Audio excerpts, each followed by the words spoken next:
কোন মৌলের শেষ কক্ষ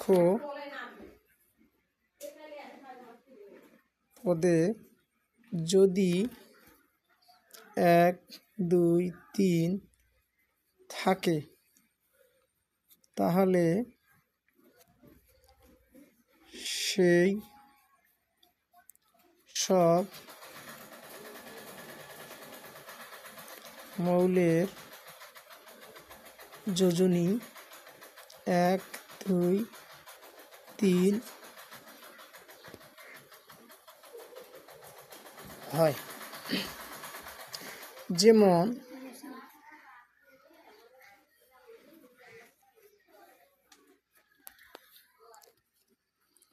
যেমন সোডিয়ামের 281, ক্যালসিয়াম 2882,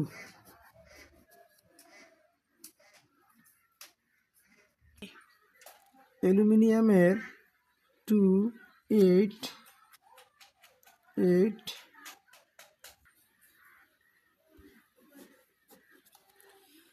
সোডিয়ামের শেষ কক্ষপথে আছে 1টি ইলেকট্রন, তাই এর যোজনী হলো 1।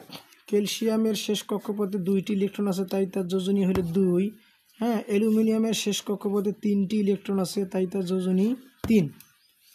কিন্তু কোনো মৌলের শেষ কক্ষপথে যদি অষ্টক থাকে তাহলে তার যোজনী 0 হয়। যেমন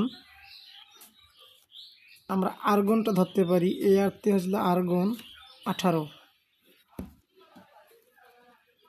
2n² সূত্র অনুসারে 2 1 তারপর স্কোয়ার হইলে প্রথমে 2 হয়। আবার যদি আমরা 2 এখানে 2 দেই তাহলে আমাদের কি হবে 8 হবে। আবার যদি আমরা এখানে 2n² দেই তাহলে আবার কি হবে 2 হবে, অর্থাৎ 288। এটা আর্গন এয়ার। যেহেতু এটা অষ্টকের সূত্র, সুতরাং 8 - 8 = 0। আর্গন যোজনী 0।